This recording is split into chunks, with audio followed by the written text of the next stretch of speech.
Excellence learners के online classroom में आप सभी का स्वागत है। और आज अभी इस क्लास में हम लोग पढ़ने वाले हैं एक पोम विद्रोह करो।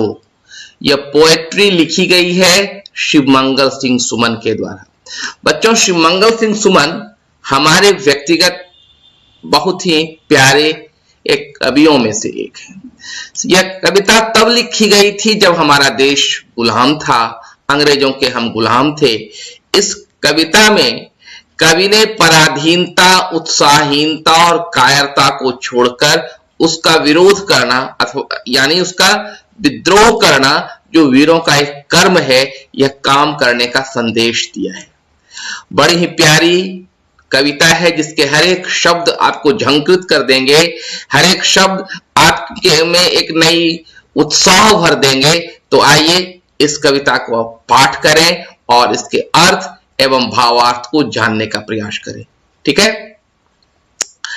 तो कवि पहले कह रहे हैं, आओ वीरोचित कर्म करें, मानव हो तो कुछ शर्म करो, यूं कब तक सहते जाओगे, इस परवस्था के जीवन से विद्रोह करो, विद्रोह करो। यह रही आपकी पहली स्टैंजा। क्या बोल रहे हैं? आओ वीरोचित कर्म करो। वीरोचित मतलब जो वीरों के लिए उचित हो, वीरों के लिए जो उचित होता है वह क्या है? वीरोचित। तो अगर तुम वीर हो तो वीर जैसा कर्म करो, अगर मनुष्य हो तो कुछ शर्म करो। क्यों भाई, क्यों शर्म करने के लिए कह रहे हैं? उस समय अपना देश गुलाम था। परवशता मतलब गुलामीपन, अपना देश गुलाम था। तो एक मनुष्य होकर कब तक गुलाम बने रहोगे? अगर तुम मनुष्य हो तो तुम्हें शर्म आनी चाहिए कि तुम गुलाम हो। और इस परतंत्रता से मुक्त होने का एक ही साधन बता रहे हैं कवि, कह रहे हैं विद्रोह करो, मतलब इसका विरोध करो। ठीक है, यह रही पहले 4-5 पंक्ति की व्याख्या। आगे बढ़ते हैं। जिसने निज स्वार्थ सदा साधा, जिसने सीमाओं में बांधा, आओ उससे उसके निर्मित जगती के अनु अनु कण कण से विद्रोह करो, विद्रोह करो। यह है आपकी दूसरी बंद, मतलब दूसरा स्टेंजा। जिसने निज स्वार्थ सदा साधा, निज मतलब होता है अपना, जिसने हमेशा अपना स्वार्थ साधा मतलब पूरा किया। जिसने सीमाओं में बांधा, जो सीमाओं में बंध गया, आइए उसके लिए क्या निर्मित करें? उसके लिए जिसने कि अपने जीवन को स्वार्थ में बांध दिया, जो स्वार्थी हो गया, और हमें जिसने सीमाओं में बांध दिया, उससे के जगती अनुकरण से, जगती मतलब जागृत, उसके अनु मतलब क्या होता है? छोटे छोटे पदार्थ। तो उसके छोटे पदार्थों से हम क्या करें? विद्रोह करें, विद्रोह करें। फिर आगे कह रहे हैं, विप्लव गायन गाना होगा। विप्लव मतलब विरोध, विरोध का गीत गाना होगा। सुख स्वर्ग यहां लाना होगा। बच्चों, आजादी से पहले जब हमारा देश जब अंग्रेजों का गुलाम था, उसके पहले देश सोने की चिड़िया मानी जाती थी। हमारा देश स्वर्ग के सुखों से लबालब भरा पड़ा था। लेकिन अंग्रेजों के आने से क्या हो गया? हमारा सुख धूमिल हो गया, हमारा सुख समाप्त हो गया। इसलिए एक बार फिर बोल रहे हैं यहाँ पर पोएट, क्या बोल रहे हैं? सुख स्वर्ग यहाँ लाना होगा। स्वर्ग का जो सुख है उसे यहाँ पर लाना होगा। कहाँ लाना होगा?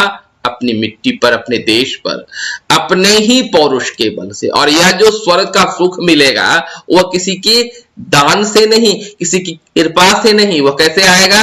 अपने ही पौरुष के बल से। पौरुष मतलब अपना पौरुषत्व, अपना हाथ का जो रहता है ताकत, अपना प्रयास से, अपना बल से वह सुख लाना होगा। क्यों भाई? जीवन जर्जर जीवन के क्रंदन से विद्रोह करो, विद्रोह करो।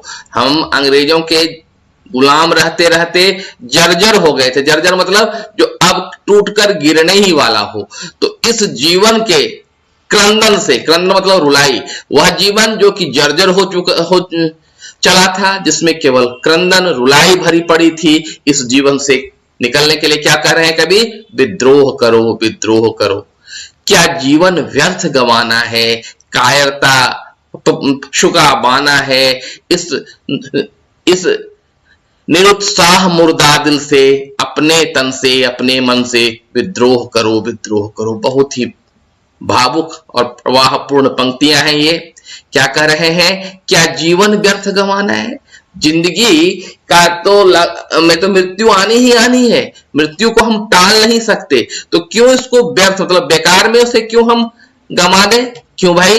कायरता पशु का बाना है, बाना मतलब शरीर। अगर हम कायर हैं तो मनुष्य होते हुए भी हम क्या हैं? पशु हैं। इस निरुत्साह मुर्दा दिल से, जब हमारे मन से उत्साह समाप्त हो जाए तो उसे कहते हैं निरुत्साह। और जब व्यक्ति निरुत्साह हो जाता है तो उसका क्या हो जाता है? वह मुर्दा दिल बन जाता है, मतलब मरा हुआ हो जाता है, वह मरे हुए के समान हो जाता है। तो कवि एक बार फिर कह रहे हैं कि अपने इस निरुत्साही और मुर्दा दिल से, अपने आप से तुमको विद्रोह करना होगा, क्योंकि तुम कायर लगभग बन चुके हो, तुम्हें विद्रोह करने की क्षमता समाप्त सी हो गई है। इसलिए अगर नया जीवन तुम्हें लाना है तो विद्रोह करना होगा, विरोध करना होगा। तो यह रही शिवमंगल सिंह सुमन के द्वारा लिखी गई बड़ी ही प्रेरणादायक, उत्साहवर्धक कविता, जो तब लिखी गई थी जब हमारा देश गुलाम था, और इस गुलामी की बंधन को तोड़ने के लिए कवि हमें विरोध करने का सलाह दे रहे हैं और कह रहे हैं कि यदि तुम में शर्म है तो विरोध करो और स्वाधीनता को ले आओ। तो बच्चों, यह कविता कैसी लगी आपको? इसका अर्थ अब आपने समझ ही लिया होगा। अब जाते जाते मैं एक बार याद करा दूं, बारी आपकी। अगर अब तक भी आपने हमारे इस चैनल को सब्सक्राइब नहीं किया है तो चैनल को सब्सक्राइब करेंगे, बेल आइकन को प्रेस करेंगे, और हाँ, यदि यह वीडियो अच्छा लगा हो तो लाइक और शेयर करना बिल्कुल भी ना भूलें। ठीक है? तो आज के लिए बस इतना ही। मिलते हैं अगली बार कुछ नए व्याख्यान, कुछ नए विषयों के साथ। तब तक के लिए धन्यवाद।